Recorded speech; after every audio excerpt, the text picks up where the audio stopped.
Good afternoon. Dr. Ajay Mathur, Director General, National Affairs. Dr. Chiyoda Yamada, Director General, Renewable Energy Department, New Energy and Industry. Mr. Yokosu, Director of Japan Photovoltaic Energy Association. Distinguished guests, ladies and gentlemen.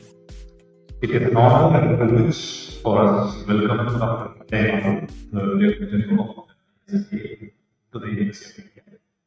It's also an honor to address this important event focusing on the solar industry. What we will see in the next 1 hour of this roadshow would serve as an important factor for us to reflect on the immense opportunities that they can. The possibilities of collaboration here at this critical area are enormous, and what we are seeing is really this year of the global partnership. This is a partnership that is rooted in shared values and interests and spans cooperation in diversity. In March of the year 2022, India and Japan established the energy partnership. This partnership is because of the need to explore a variety of options to secure stable energy supply for achieving the twin goals of sustainable economic growth and the global challenge of climate change. The partnership aims to support India's energy transition and combining it with Japan's expertise in green technology. Cooperation is envisaged in areas such as renewable energy, hydrogen technology, energy storage systems. Both are to accelerate the deployment of solar, wind, and hydrogen energy, while also focusing on low carbon technology innovations. Distinguished guests, as many of you might know, the third Voice of the Global South Summit was held 2 days back with the participation of over 170 heads of states, heads of governments, and ministers.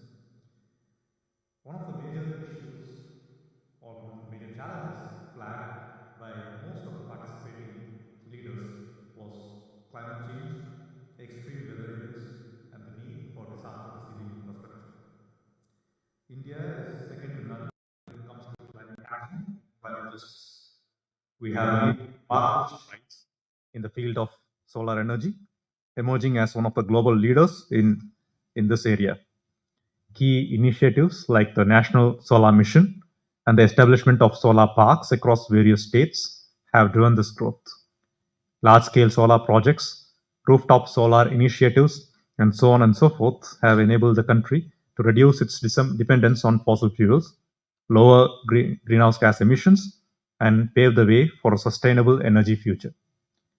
The International Solar Alliance is one of the best examples of the leading role played by India in this field. Since its inception, the ISA has spearheaded global cooperation and has united nearly 120 countries to foster collaboration and promote solar energy as a viable and powerful solution to the energy needs of our time. Japan has also been an active supporter of the ISA. As a key partner, Japan has facilitated knowledge sharing, capacity building, and financial cooperation to help member countries accelerate the adoption of solar energy solutions. We welcome greater collaboration between Japan and the ISA, and also we would like to deepen bilateral cooperation with Japan in this space. Today's event, ladies and gentlemen, is specifically focused on the International Solar Festival that is being spearheaded by the ISA and will be held on 5th and 6th September in New Delhi. The first Solar Festival, for this is the first, seeks to serve as a dynamic platform that brings together youth from across the globe, highlighting the immense potential of solar energy to meet global energy needs sustainably. This presents an amazing opportunity to present the strides that India has made in its transition to renewable source of energy, and we hope it will also foster opportunities for international collaboration. I hope that with today's event, we will be seeing further light on the possibilities that could open up for collaboration between Japan and India in this critical sector. Thank you, everyone.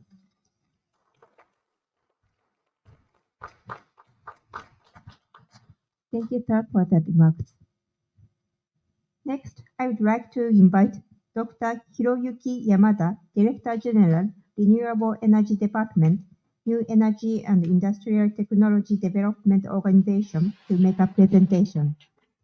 続きまして、国立研究開発法人新エネルギー産業技術総合開発機構再生エネルギー部部長山田博之様よりご挨拶、ご講演をいただきます。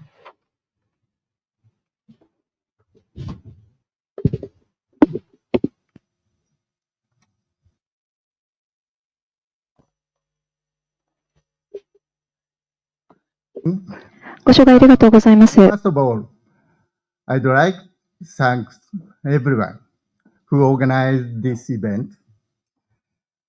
It's great honor for me to be invited here today. Next, please. Here is today's my talk. First, I will introduce NEDO, my organization. Next, I'd like to talk about our activities in developing solar PV technology. And finally, we'll conclude with a few words about the future. Next, please.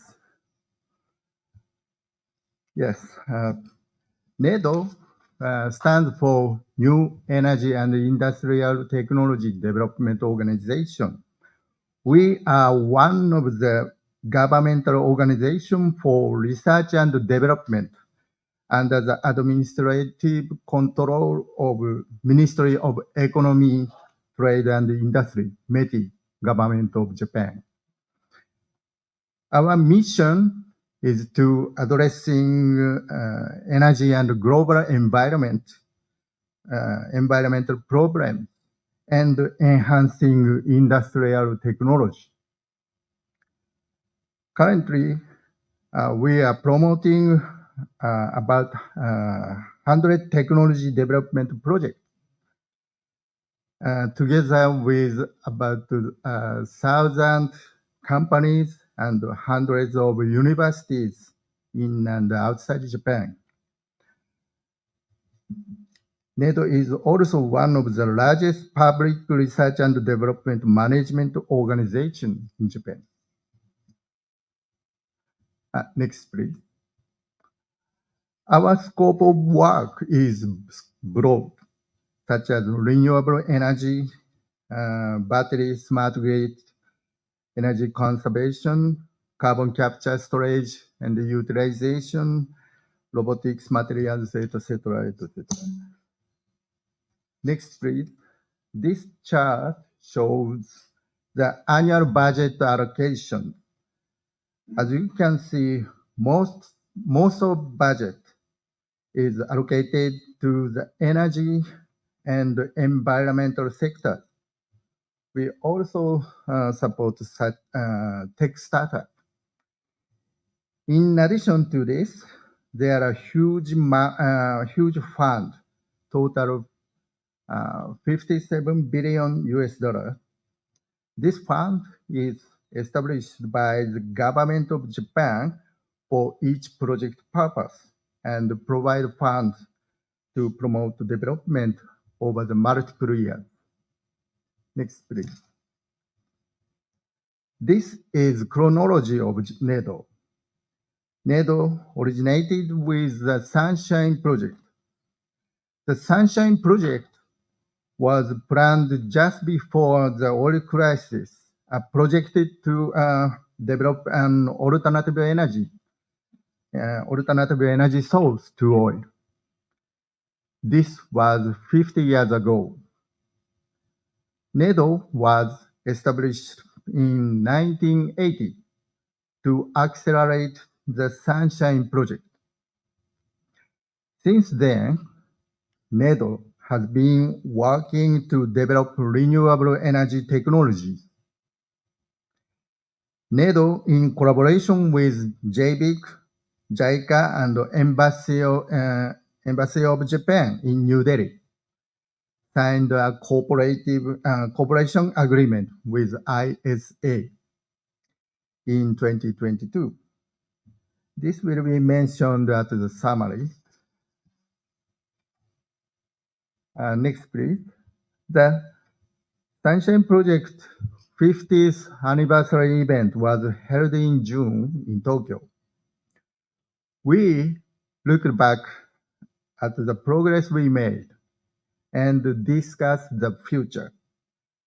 The materials from the event are available on NEDO website if you have time to look at them. Please, next. I will talk about our solar PV technology development.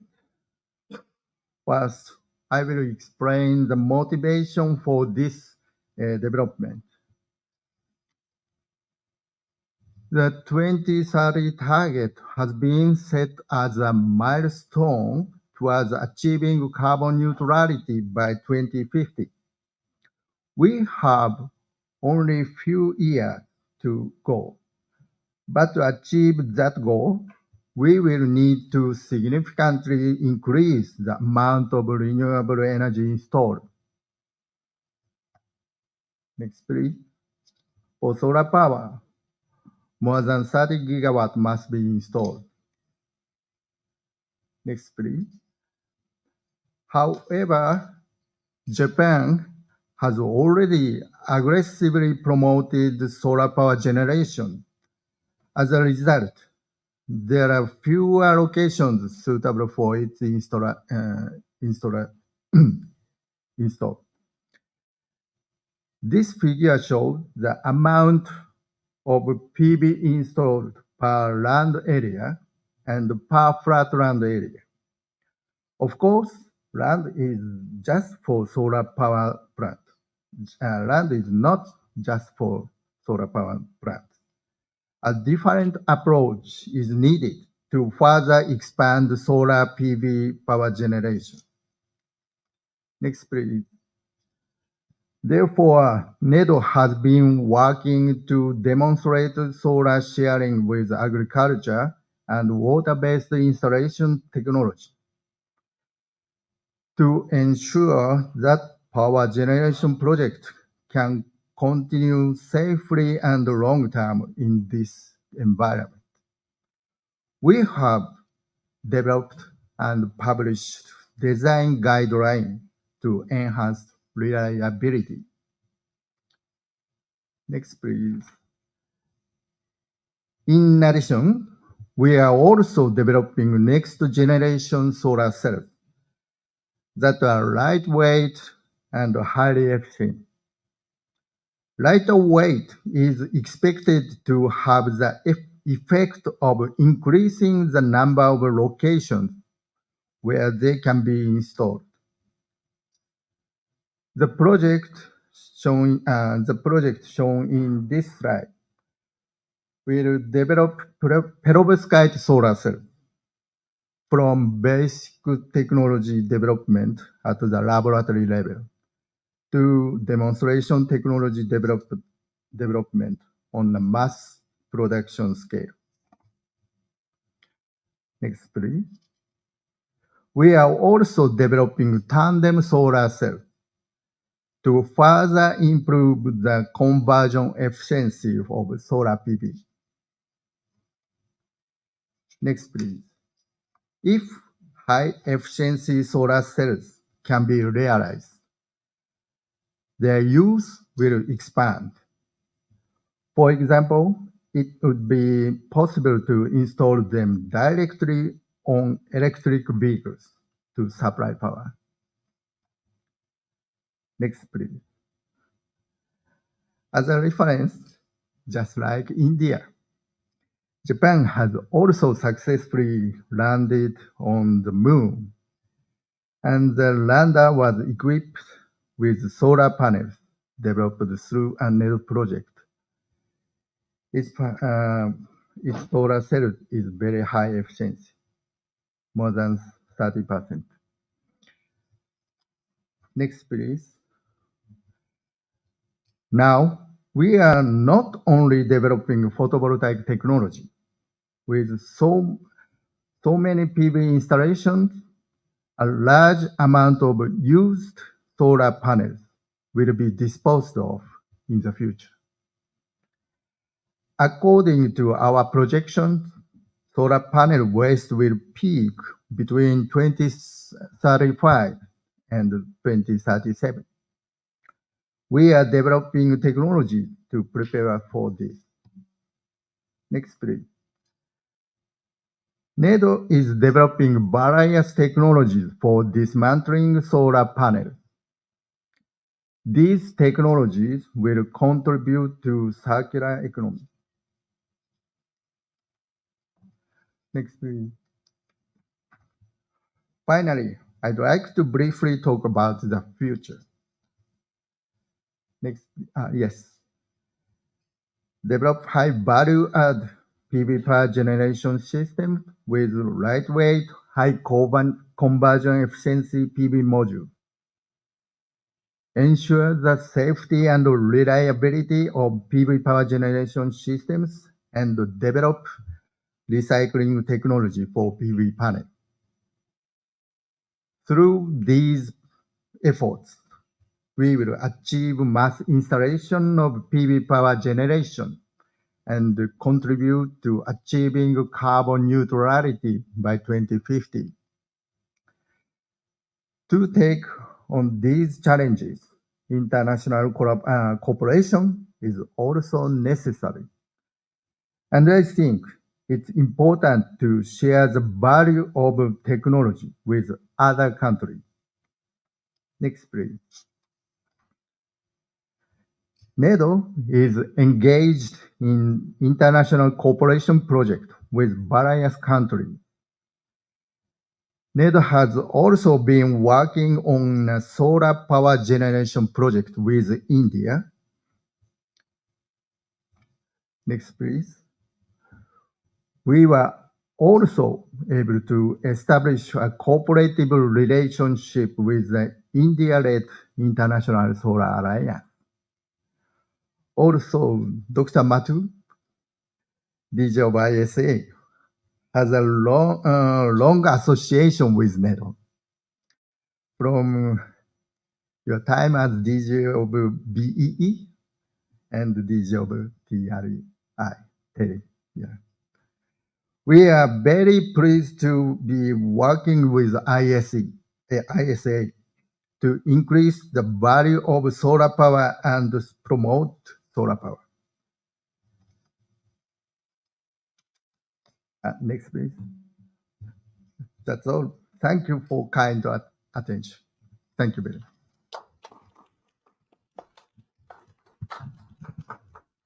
山田様、ありがとうございました。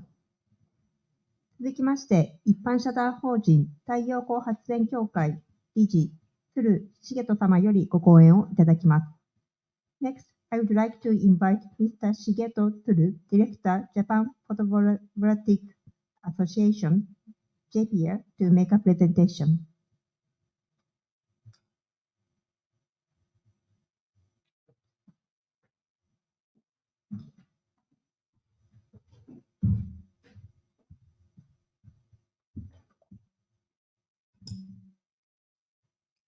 Hello, everyone. It is a great honor for myself and the Japan Photovoltaic Energy Association, JPEA, to be here.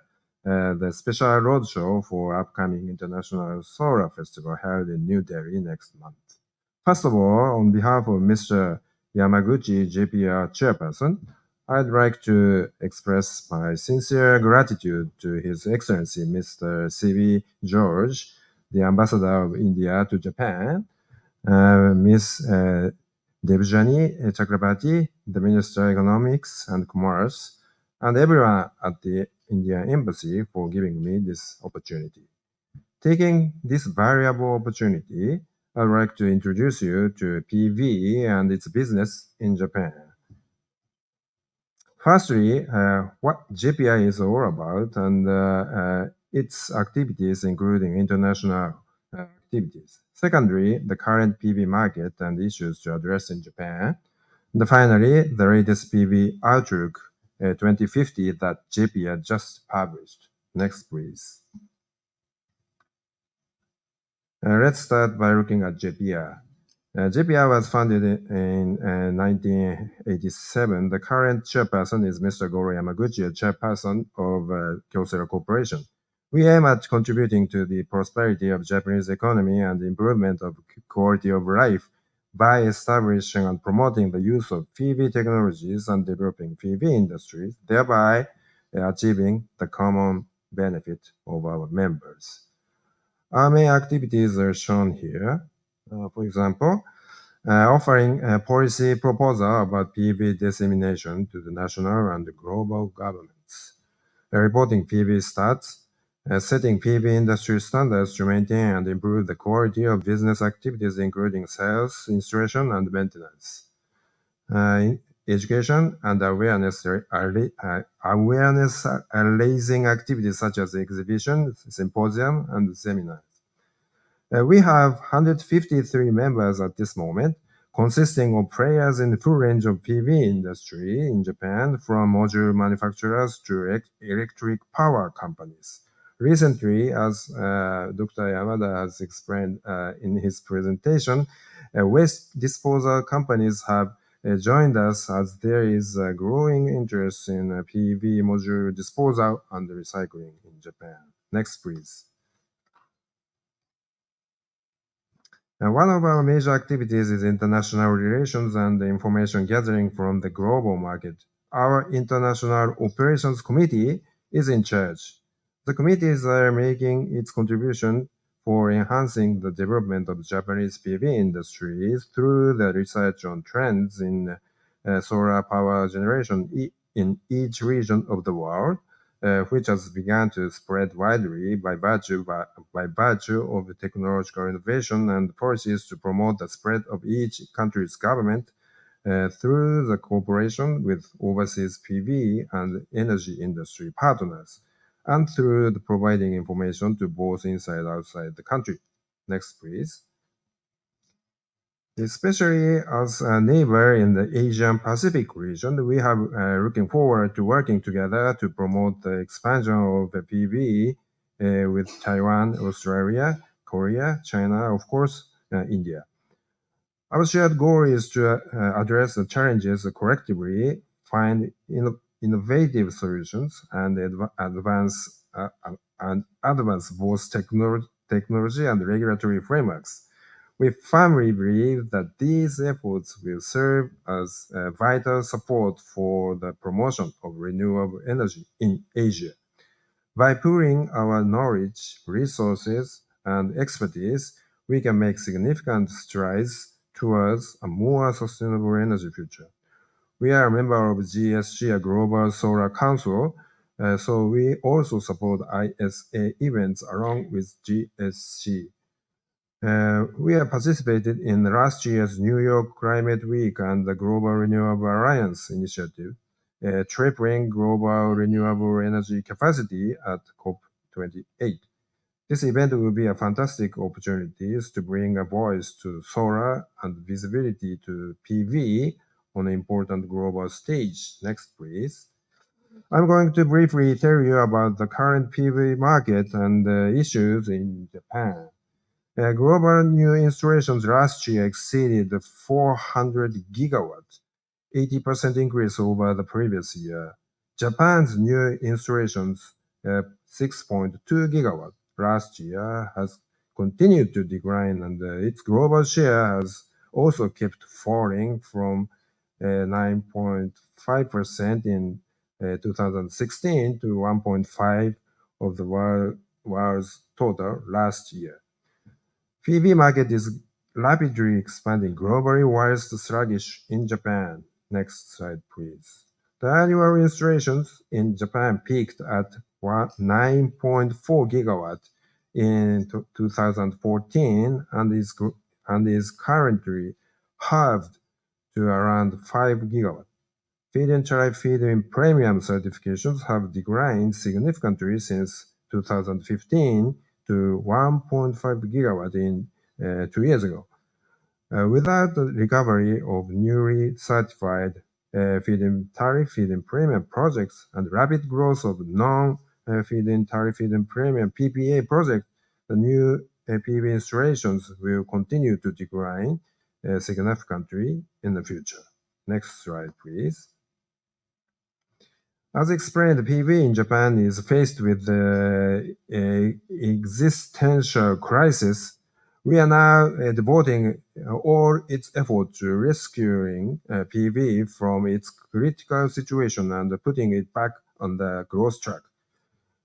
We have just published PV Outlook 2050, a new vision for the photovoltaic industries to achieve carbon neutrality by 2050. The PV deployment scenario in which the economic viability, the penetration curve, and the maximum annual installed capacity are taken into account is estimated to be 156 gigawatt in 2030 to 20 gigawatt 2035 and 529 gigawatt, say 400 gigawatt AC in 2050.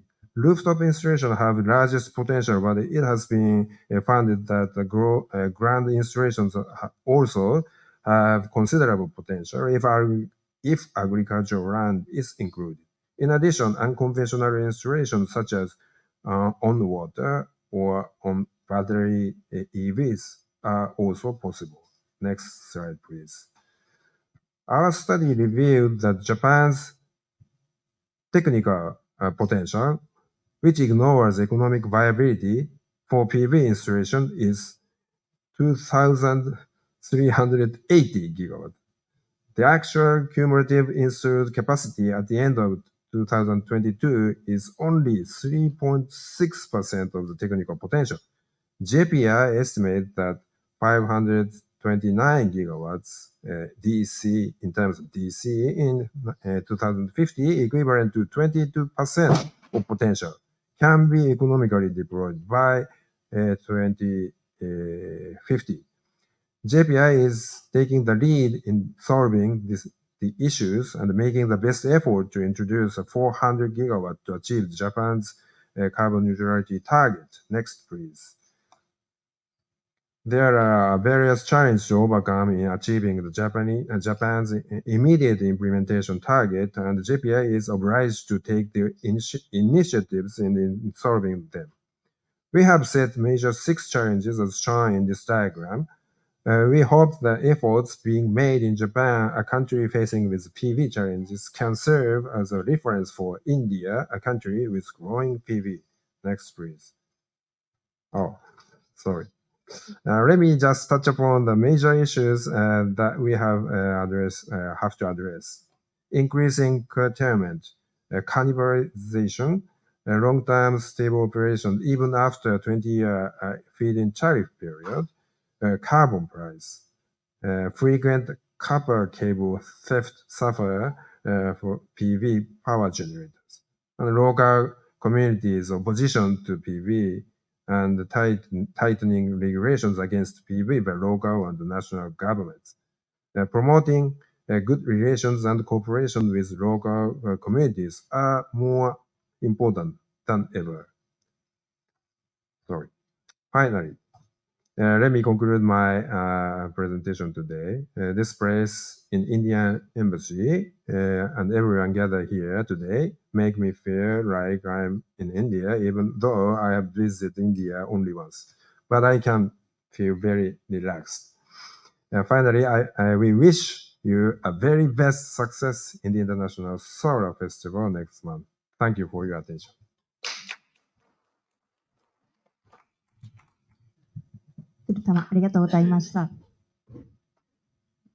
Next, I would like to request Dr. Ajay Mathur, Director General, International Solar Alliance, to make a keynote address. 続きまして、国際太陽光同盟事務局長アジャイ・マトゥル博士より基調講演をいただきます。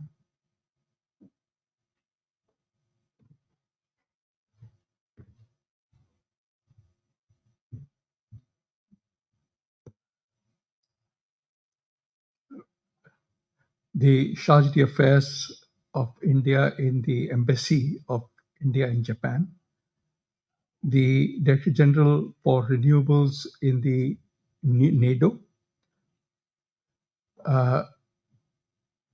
the representative of the Japan PV Energy Association, ladies and gentlemen.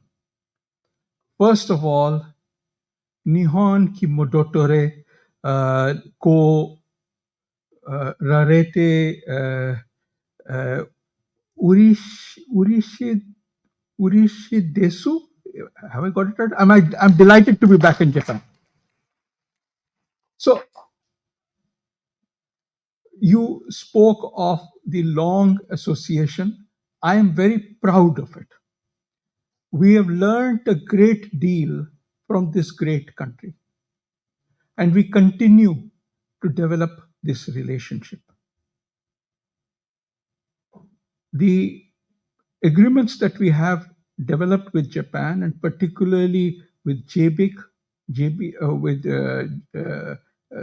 with NADO, have helped us to look at one particular way of moving ahead, which is on solar mini grids. Because we see solar mini grids as the most cost-effective way of providing electricity to people who don't have electricity. It is far cheaper than grid extension if the grid has to be extended by more than 10 kilometers. We have seen Japanese companies invest in solar mini grid companies, and we look forward to them providing their expertise globally. Could I have the slides, please? So on solar, we are delighted that we have seen a huge price decline.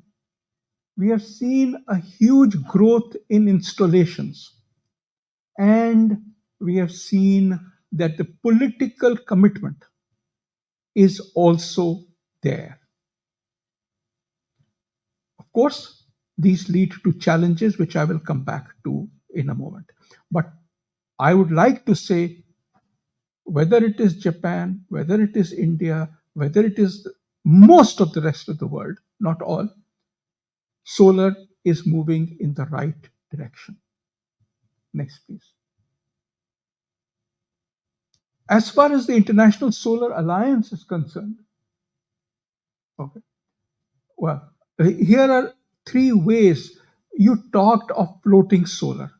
We have seen floating solar as becoming the most important resource, particularly in countries where there is a lack of land because of high population densities.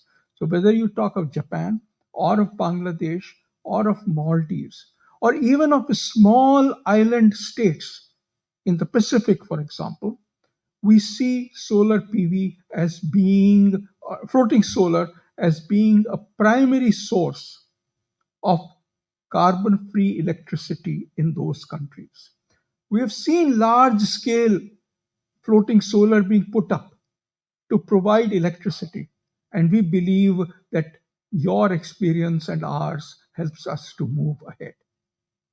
Similarly, when we are looking at solar electricity being used for agriculture, whether it is for pumping or for cold storages or for milling, we find that there has been a great penetration of solar PV in these agricultural areas. Similarly, when we look at electric mobility, particularly in Africa, where all the fuel has to be imported, local developed photovoltaics have led to a mushrooming of electric two-wheelers in East Africa and in Southern Africa. I think we can work together to see how electric vehicle manufacturing can occur in Africa. Next, please. As far as the Solar Alliance is concerned, today we have about 119 countries who are signatories. You spoke of the long association that Japan has with the International Solar Alliance. We are very proud of it. We have 100 countries who have not only signed but also ratified the International Solar Alliance agreement. We today are serving about 92 countries where we are looking at helping them in setting up new power plants. We are not a financing agency, but we help them establish the infrastructure, the policies, the regulations that are needed to attract private sector finance to help solar take off. For this, we need to train local people. Local people is very important. Japan has been doing this for a very long time. We would like to see how we can work together to see that this number of locally trained people is increased. We are working towards creating certification for these people so that they find it of use, and people who then set up projects find it useful to employ them because they're certified as being trained in this area. One of our key issues when we talked to various world leaders was, how do you see this solar providing benefits to local communities? And therefore, particularly in the small island developing states and the least developed countries, we have also put up demonstration projects. These are small projects which work on, say, providing solar electricity to health centers, or solar electricity to schools, or solar electricity for pumps. In other words, where you and I as communities see the benefit of solar in our daily lives. Those people then ask for their political leaders to put in and upscale solar so that lots more people can get benefits. I believe we can work together to make that happen. Next. As we have gone ahead, we have worked on creating local capacity. And for that, the STAR centers, STAR stands for Solar Technology and Applications Resource Centers, in countries are very important. We have operational centers in Kiribati, in Ethiopia, in Somalia, in Cuba, and we are looking forward to open 5 more during the course of this calendar year. The point being that what we are looking at is local capacity which can work on the kinds of projects that are locally important. We locate them in universities and educational institutions which are in the country itself. We employ local people for directing and training these people. It creates the capacities so that people stay there. Yes, we would like Japanese or Indian or American trainers to go there for some time, but we would like to leave master trainers who can then go ahead doing large scale training after that. We are looking at the key issue of drawing finance into these countries. Last year, for example, the solar sector globally pulled in a lot of private sector investment. It was something of the order of nearly $300 billion. This compares favorably with the amount of money that was pulled in by the fossil fuel sector at the peak of the boom. Unfortunately, 74% of that investment went into the OECD countries, China, and 4 other large developed countries. All of Africa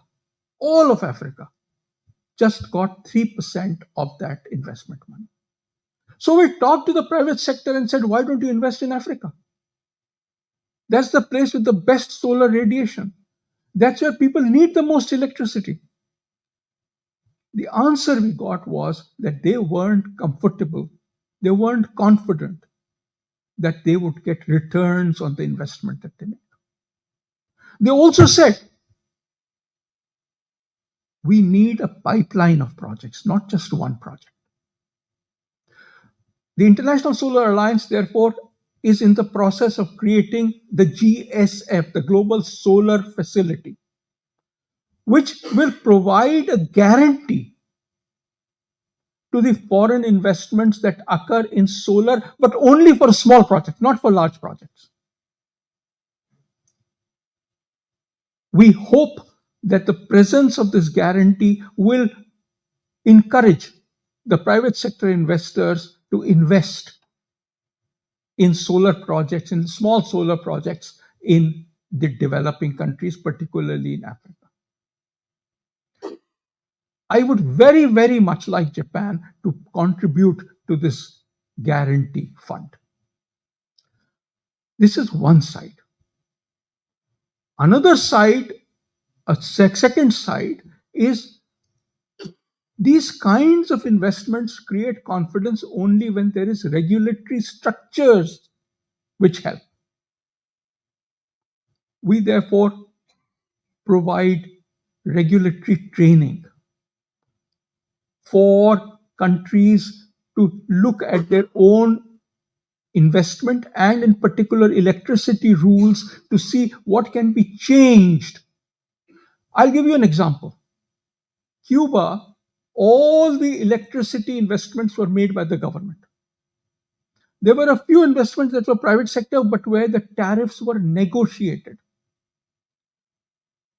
We worked with them on identifying and developing detailed project reports for 1,250 megawatts. We worked with them on creating an institution which would help auction these. We worked with them on creating the infrastructure needed for that auction. To cut a long story short, when they did the auction, there was nobody. There was just one bidder. And when we talked to the people who had bought the bidding documents, we turned out that the major problem was that these investors wanted sovereign guarantees. They wanted payments in hard currency. So Cuba changed its rules and said that they would provide sovereign guarantees, that they would pay in euros. And we also recommended that they size down from 1,250 megawatts to 60 megawatts. Because what we saw was that the people who had bid or bought the papers were essentially people with fire in their belly, people who wanted to show that they were capable of setting up large solar projects. This time, there were 7 bidders, and the company that was the lowest bidder in terms of price, they obviously got 60 megawatts, and they negotiated with them. And from 60 megawatts, they went up to 360 megawatts. The price came down from 9.5 cents a kilowatt to 7 cents a kilowatt hour. They are now in the process of auctioning the next 300 megawatts. I would suggest that there are many countries which are almost ready to do this. It gives you an example of the kind of change that is needed to bring private sector investment into these countries which have been habituated to government expenditure in the electricity sector. But there was this other side also, which was, where will these projects come from? And therefore, what we have been looking at under the SolarX Startup Challenge is identifying startups. Last year, we identified 20 startups in Africa. 180 had initially applied. We chose 20 out of them. They have since been going through accelerator workshops on raising money, on developing technological cooperation, and on building up their brand. Because we would like some of these guys to be the Amazons of tomorrow, pushing solar into these countries. This year, we have done it for the Asia Pacific region. And right now, there are something like 300 startups who have applied, including from Japan. We are in the process of choosing 20 of those because India is also based in it, and there's lots of applications from India. We have given an additional 10, we'll identify additional 10 startups as far as India is concerned. So at the end of this year, we will, or in a few months, we'll have 30 startups or 50 startups, 20 from Africa, 20 from Asia Pacific, 10 from India, who would then be ready to make the projects again and again and again for investors to invest in. These are guys who have shown that they have the economic and the business expertise to go ahead with large projects. We believe that this provides a very useful way for Japan to invest in solar technologies in different countries. Next, please. Over the past couple of years, we have also been contributing to the global effort to enhance solar energy, whether it is at the COP, the Climate Change Conference of Parties, whether it is last year at the G20, this year at the G20 as well. We have been actively providing information on the cutting edge as far as solar technology is concerned and applications of solar technology is concerned. This is where I would like to bring in what is your focus on manufacturing. Very, very clearly, we are looking at tomorrow's technologies. The perovskite-based cells that you spoke about are areas where we can focus on. These become important for us because when we look at the economics of solar technology, we find that solar cells can be globally competitive only if countries are able to provide resources to make them go over the hump, to make them competitive in the short run. Solar cells to solar technologies, or solar cells to solar modules actually, is something that makes economic sense. It's happening in a lot of countries. And consequently, I would urge that as far as the ISA member countries are concerned, where solar cells are being made, also think of setting up manufacturing facilities where your solar cells can be imported and locally solar modules can be made, so that countries across the world are proud to have created jobs that go with solar manufacturing. We at the International Solar Alliance also have a administrative structure, which is a president and a co-president, and then two vice presidents for each of the four regions of the world. And the four regions are Asia Pacific, Africa, Latin America, and Europe and North America. These are the four regions. So you have two vice presidents in each region, that's 8, the president and co-president, that's 10. So these form the standing committee. We have 2 meetings of the standing committee every year. We have 1 meeting of the assembly where all the members, including Japan, participate. And in addition to that, we also have a meeting of the regional member countries every year. So, for example, the Asia Pacific was held a few days ago. Before that, the one in Europe was held. We are going to have the Latin America and the Africa meetings in the very near future, as far as this year is concerned. Next, please. This provides me with the opportunity to discuss with you the solar festival that we want to do. What is this about?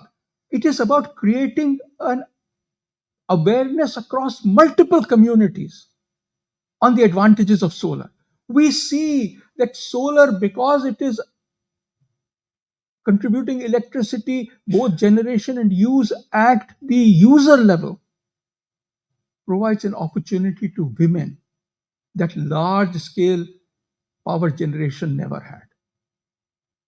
We see that this allows communities to develop relationships about management, to provide relationships about businesses that large solar never had.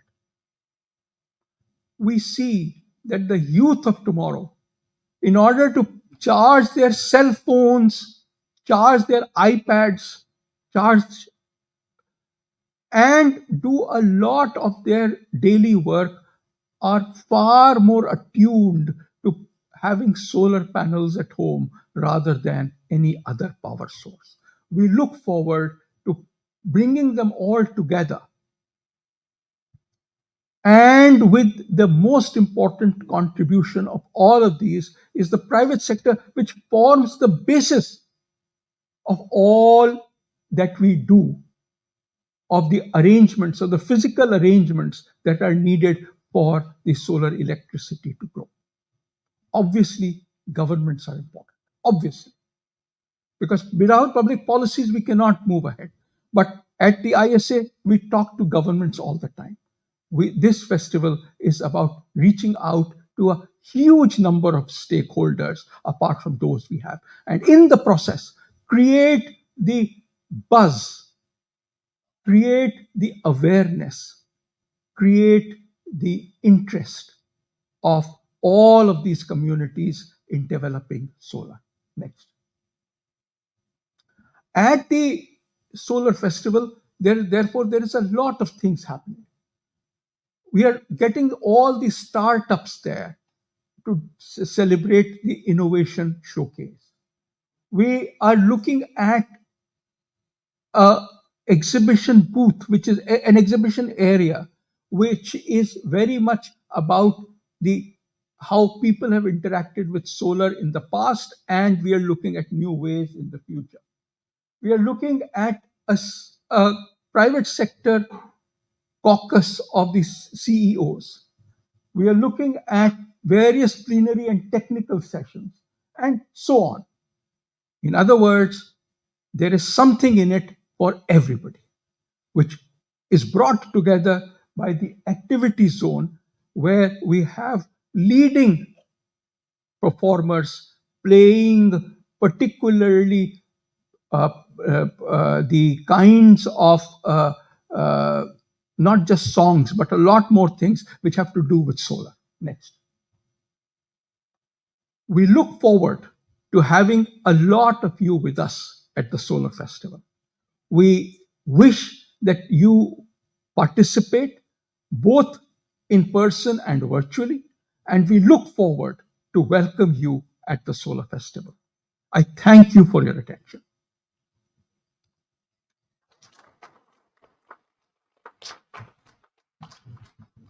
Thank you, sir, for the presentation. Lastly, I would like to request Mr. Karan Mangotra, Partnership and Strategy Specialist, International Solar Alliance, to make a closing remarks. 最後に、国際太陽光同盟パートナーシップ&戦略専門官カラン・マンゴトラ様より閉会のご挨拶をいただきます。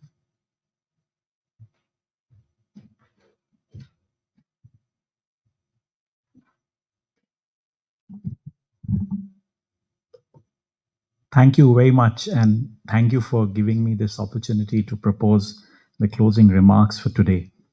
I think through this last 1 hour, we have heard about all the successes that the solar ecosystem has seen, but while being conscious that our journey is still long. Japan has been a long-standing partner to the International Solar Alliance, and as we complete a decade since our inception, we look forward to this strong partnership as we move to our next phase. Today's roadshow and reception was a testament to that effect. The International Solar Festival, as the Director General of ISA just mentioned, is organized to celebrate our collective success.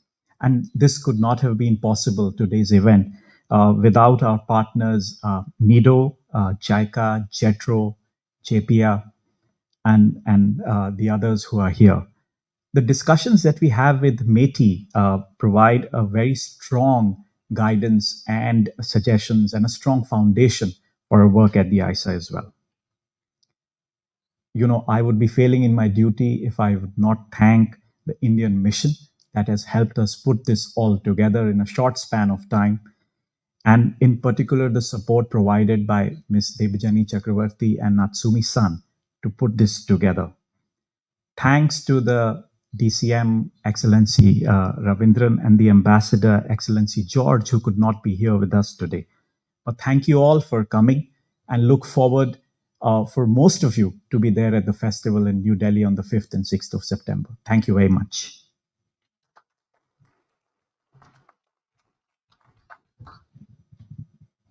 We will now conclude the roadshow on Solar Festival today. 以上をもちまして、本日のセミナー、ソーラーフェスティバルを終了とさせていただきます。We will have a networking reception with light refreshment at the foyer just outside of this venue from now on. We hope you all join us. この後、引き続き軽食付きのネットワーキングレセプションをこの会場を出てすぐの会場で行いますので、皆様ぜひご参加くださいませ。Thank you very much for your cooperation and participation today.